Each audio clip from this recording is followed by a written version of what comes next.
Adriana, thank you so much for making time to share your insights into leadership, the future of leadership. But before we go there, can you maybe tell us a little bit more about your own backgrounds? Where did you grow up? I grew up in South Africa, so in the eastern parts, in a town called Pietermaritzburg. Often during childhood, I was convinced I'd accidentally been born in the most boring era that humanity had ever experienced. So let's say my childhood was carefree, and my teenage years, I was craving big city life and leaving home, which I did at age 17. So which big city did you navigate to? On the final day of my last school exam, I had my bag packed already, and I got on a bus and went to Cape Town. Okay. So tell us, what was your dream career when you grew up? Well, as a child, I had many simultaneous dreams, so including farmer, veterinarian, writer. Those were the most ones. Astronaut, of course, was the one I was leaving the best for last, because that has been my consistent dream career since probably around age 4, when I decided I wanted to go to space. And in South Africa, we were not offered aeronautical engineering or space engineering or space science as such. So in fact, I chose to do physics as a path that may lead me back into some kind of astronaut career later. And then during my undergraduate studies in physics, and then theoretical physics, and then in postgraduate quantum physics, I became interested in the very small. So somehow my shift from space to the very small happened. But I can go into more detail about how quantum physics eventually popped up in the study of space as well. And now I hope to become an astronaut, not only to visit the International Space Station, but also Mars. And strangely enough, quantum physics will play some role in the research I plan to do there. So Adriana, can you tell us who or what inspired your love for astronautics early on? Not my parents, I would say, because they're quite surprised at the scientific angle I seem to have taken. They both work firmly and passionately in education, but both more, well, my father's an educational psychologist, and my mother has worked in various different aspects of academia and education. And yes, so they stopped being able to help me with my homework in high school, let's say, Right. in the maths and science part. But I have just always had a fascination for adventure, I would say. And I think space really represents the next era of exploration for humanity. So somehow that was just part of my dream since a child. I'm not sure what the cause was. Now, you've been selected as one of the first 100 Martians, if I may. Now, I believe is this a one-way ticket? Yes, so the Mars One project announced calls for volunteers for a one-way trip to Mars back in 2012. So I read about it in 2013, and as I was reading that headline in the newspaper, my whole world froze, because I realized this was it. This is what I will spend the rest of my time on Earth trying to achieve, to leave Earth and contribute to the establishment of the first off-world settlement on the planet Mars. And since 2013, there were sort of 200,000 that applied with the Mars One project. The Mars One project is still the only entity looking into the selection and training of crew for such a mission.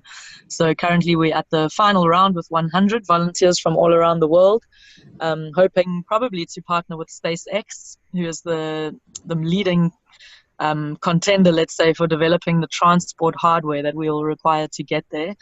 Right. So in terms of getting there, that's probably SpaceX as the leading partner. The next step is obviously to have the settlement designed, the habitat that we'll live in, designed and tested, of course, on Mars. So there are various players that could possibly perform that role. But Mars One would basically contract these different hardware vendors globally to integrate the best system possible to support the Mars One crew that hopefully eventually lands on Mars. And Adriana, can you tell us what is it that you expect to find on Mars, or to find living on Mars? So we've had lots of exciting developments in terms of learning about Mars even this year.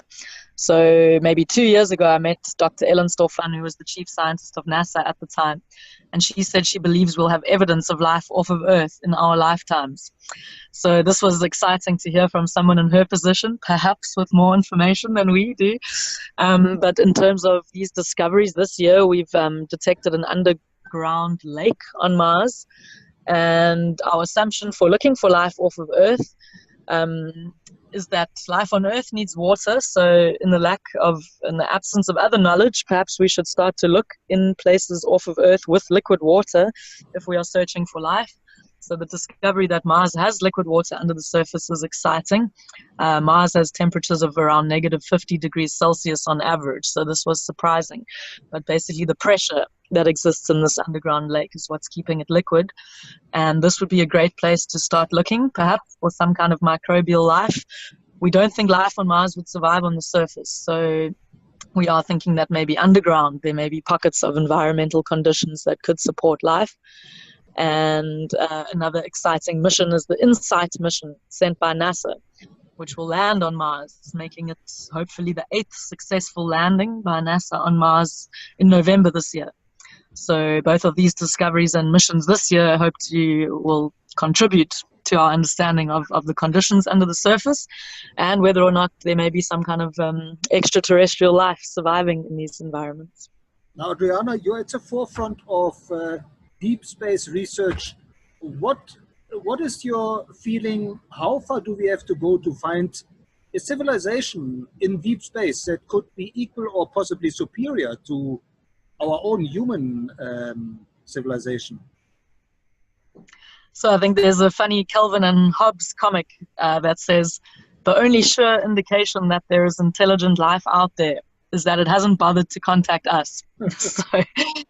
So in terms of intelligence, I think we should be careful whether to judge ourselves as intelligent or not, given that we've only stepped on our moon, and that was already a long time ago, back in 1972 for the last time. So hopefully that was not the pinnacle of human exploration, and we hope that the surviving Apollo astronauts, which are only 3 or 4 left as I understand, will be alive to watch the next time that humans step off Earth on another body. But in terms of the search for extraterrestrial life, let me mention a really exciting collaboration that I was witness to the signing of the partnership last week at the International Astronautical Congress in Bremen, Germany, where Breakthrough Listen. So this is an exciting foundation sponsoring projects under Yuri Milner, the Russian billionaire who is sponsoring these things. And Stephen Hawking was part of Breakthrough Starshot, which aimed to send the first nanocraft to Proxima Centauri. So extremely ambitious projects under this Breakthrough Foundation. But the partnership I'm talking about now was signed between South Africa's Meerkat radio telescope. So Meerkat is a precursor to what will become the Square Kilometre Array radio telescope in around a decade when it's fully constructed and operational. So Meerkat turned on and did a test round and took, with its 64 dishes, which are a subset of what will comprise the SKA, took the most accurate image of our galactic center in the radio frequency band, which will occupy the whole entire lifetimes of many scientists due to the accuracy, the unprecedented accuracy with which this image was taken. So the reason Breakthrough Listen, which is listening for extraterrestrial intelligence, is collaborating with Meerkat, is that we'll be able to look in the radio frequency band with more accuracy than ever before. And this was announced that 1 million stars will be examined within 1,000 light years.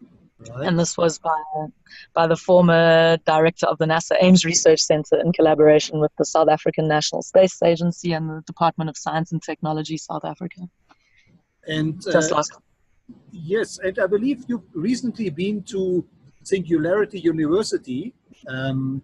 Did they touch on deep space?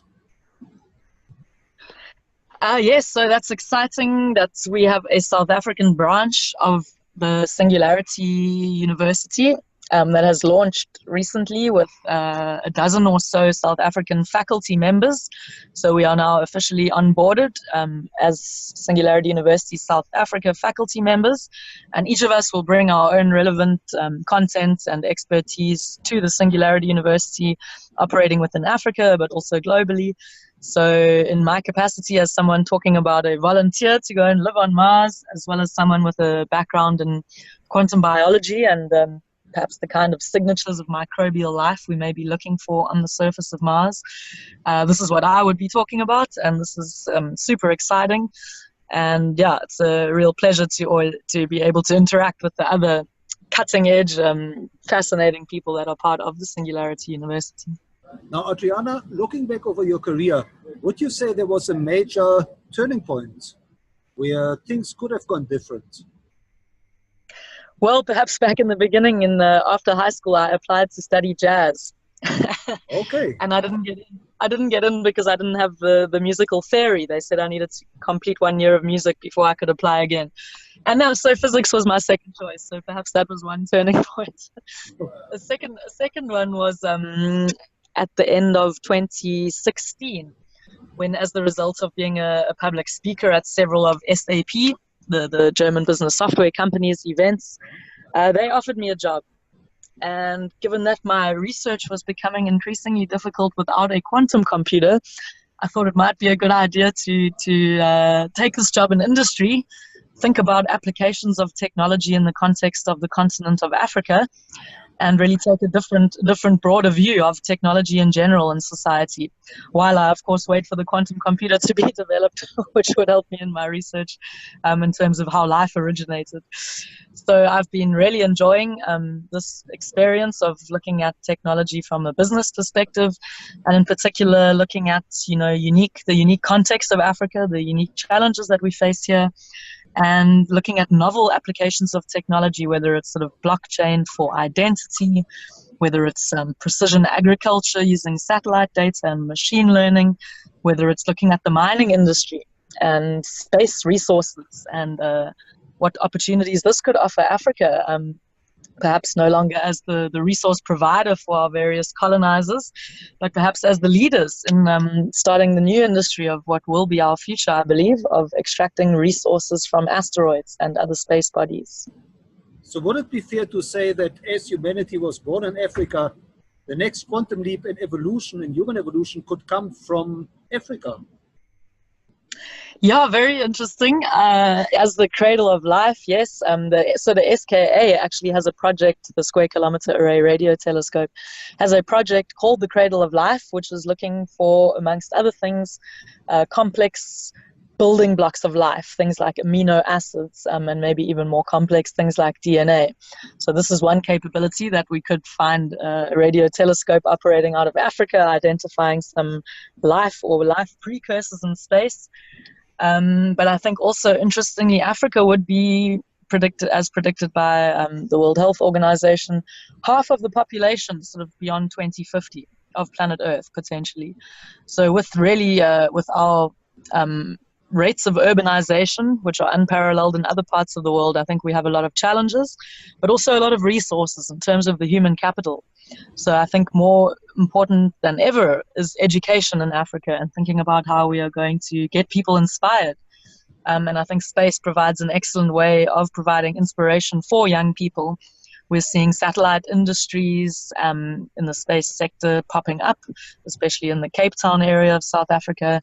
We've got the SKA radio telescope and all the associated infrastructure that will be developed. So I think it's a great time to get young people in Africa, which comprise most of our population, excited about the future, excited about learning STEM and engineering and all the different applications there, to, yes, hopefully transform humanity in a positive way. So Adriana, what would you say is driving you today? I think my hashtag proudly human is probably a good summary of the way I feel. So proudly human. I think we need to look to the past in order to learn lessons about what we could have done better. But I think the most important place we need to focus our attention is on the present. And I think sometimes in this sort of unprecedented technological era, a lot of us feel as though we're being left behind by developments in science and research and applied technology. But this is really not the case. I think now more than ever, we really need to take note of our role. We really need to be active participants. We need to drive discussions, encourage diversity in these discussions, whether it's between business and universities or whether it's in communities or between nations on all levels. I think more than ever, we all need to participate in these discussions because the future towards which we are hurtling may leave us in a position we didn't expect or didn't plan for unless we really all make a concerted effort to participate in these discussions. So being proud, I think, of where we've come from. Maybe not all aspects are something which we are proud of, but let's think back on the moments of history of which we can be proud, and let's try to inculcate this attitude going forward. So I think it's a spirit of curiosity, it's a spirit of creativity, it's a spirit of passion, which can define us going forward as humans. And Adriana, let's touch on leadership. What does the future of leadership mean to you? So perhaps in one word, leadership is really having a vision for the future, I think. So having an informed vision of the future is, of course, helpful. And I think having a very broad perspective from leaders is required more than ever. And how can we facilitate this kind of broad thinking in leadership? I think a single leader can maybe not be expected to do this alone. So diverse discussions, I really think, are at the heart of creating a desired vision for the future that we can all work towards. So a consistent and informed vision of the future, I think, should define leadership. And the way we can achieve this is through encouraging diverse discussion. And what have you learned from your own journey that you consider most important for building future leaders? So I think getting trapped in one's own field of expertise is a natural progression for many of us, but it can also lead to being siloed, or let's say it's more narrow in our thinking than we could be. So coming from my research background in quantum biology, I think this is a good explanation of the kind of fields that will define the future. So it might not be normal for quantum physicists and biologists to get together and talk about, for example, the details of photosynthesis. But these are the cutting edge fields that are going to define how we, for example, build more efficient photovoltaics. So this is really just an example that can apply across the board. And in these kind of collaborations, dialogue can be difficult. People would like to stick with what they know often. But it takes some courage and some effort to create new terminology, for example, in order to collaborate with others who may have had a different way of talking about things. So in this field of quantum biology, we have to find this intermediate definitions, let's say, which we may need to really talk about the same phenomenon, namely photosynthesis, but in a language that we can both understand. And I think this is increasingly important, whether it be in international politics, whether it be in new legal frameworks in which to implement things like space exploration and artificial intelligence, thinking about how blockchain will affect our financial sector. I think these are all now overlapping industries, and I think it's important that we are open to discussions with experts from different fields and really put effort into defining new terminology in order that these dialogues can proceed. Now, Adriana, when you speak to aspiring leaders, what is it you tell them they should focus on for future-proofing their career? Yes, very interesting. Talking to people with children and sort of asking my advice on how they advise, young people in high school or even in university on which, subjects or career choices or degrees would be useful.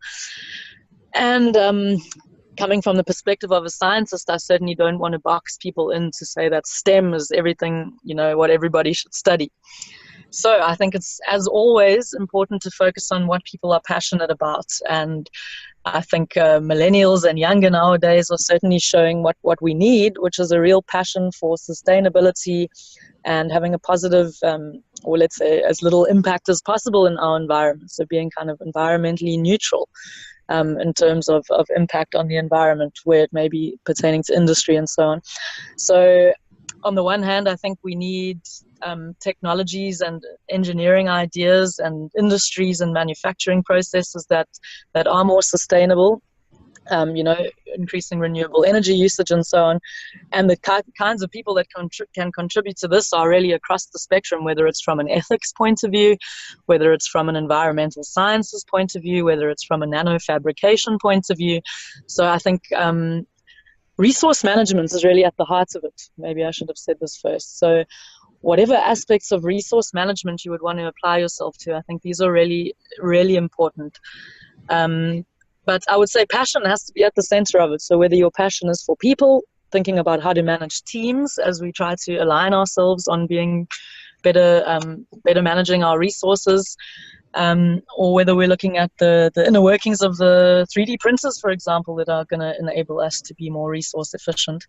I think inequality that we are seeing globally is resulting in unrest, let's say, to put it minimally.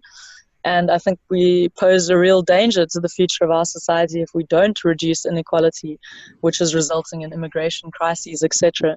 And I think resource management is really at the heart of all of that. So perhaps I've ordered that in a slightly wrong way. But I think these are the crises. So resource management, inequality, and addressing these issues, which will really help us go forward sustainably. And I think from ethics to engineering, wherever your passion lies, I think every human has something to offer in these. Now, when it comes to technology, Adriana, what are the key technologies that you envision will be driving the leadership of the future?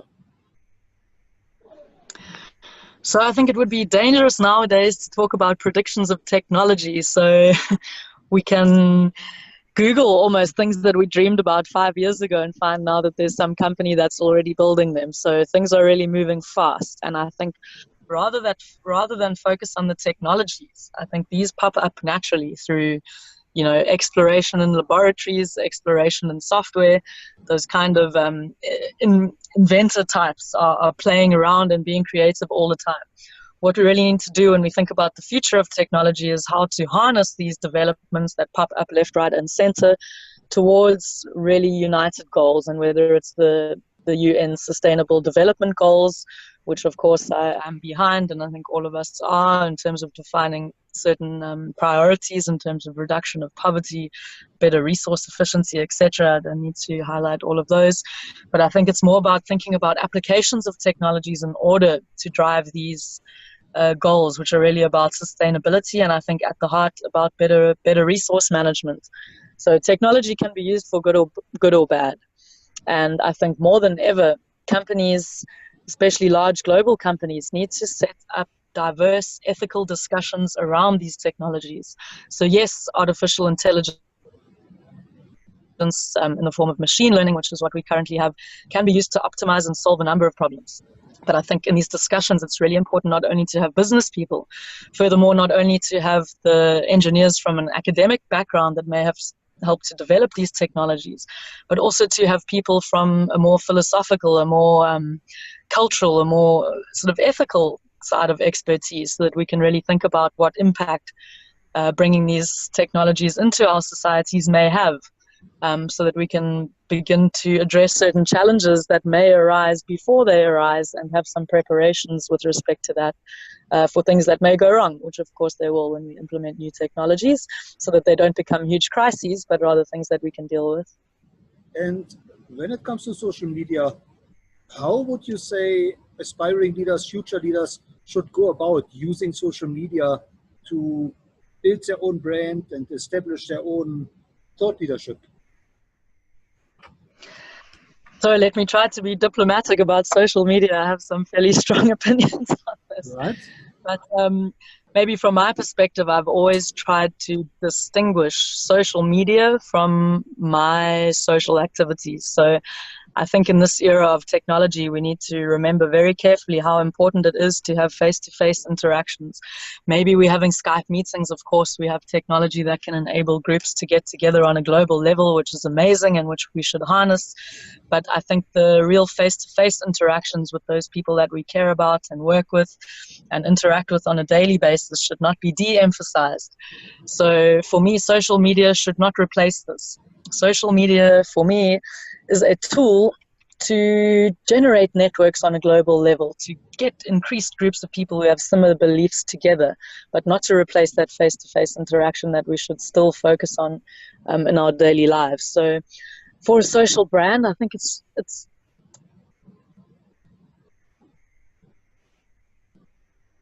it is important, but for me, I really do focus on being positive. So it's quite possible to look at something that you may not agree with, but rather to draw on the positives of that discussion, and to promote positivity online. So this has been my personal endeavor anyway, whether or not others choose to follow it.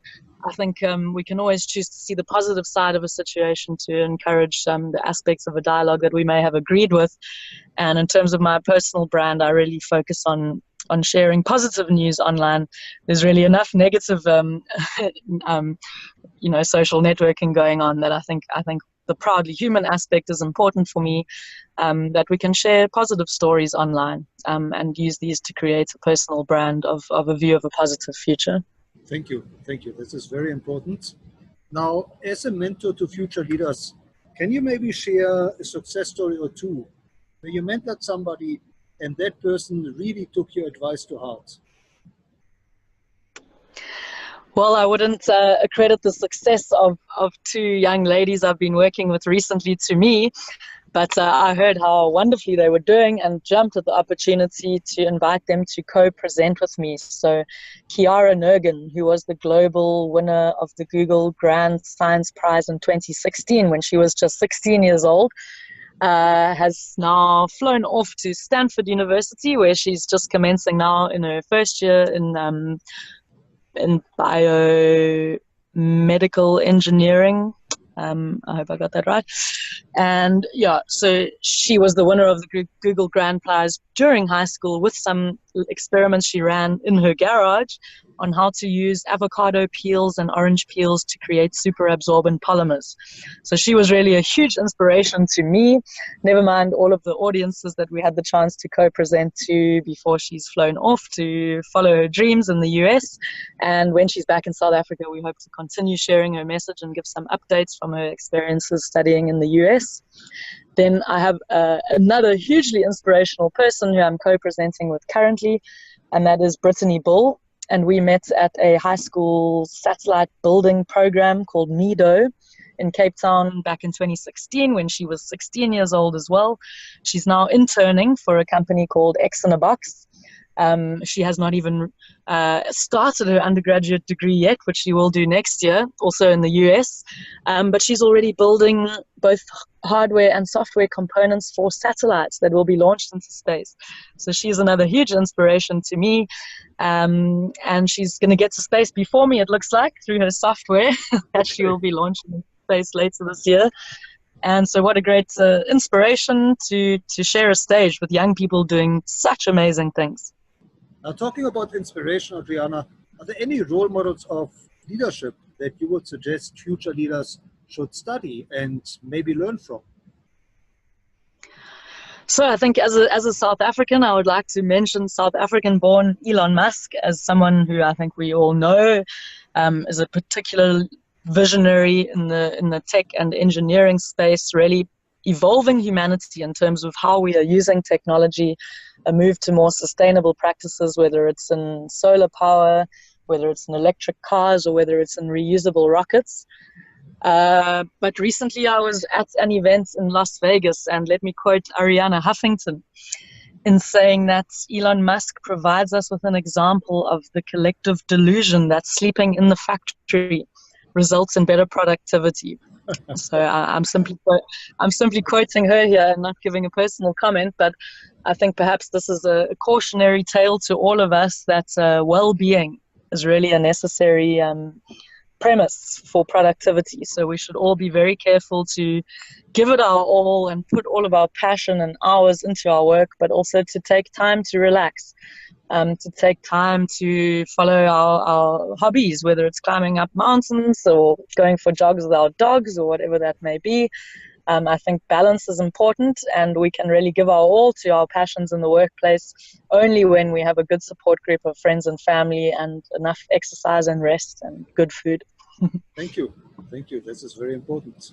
Now, how can our listeners follow you, and or where can they follow you, and how should they connect with you?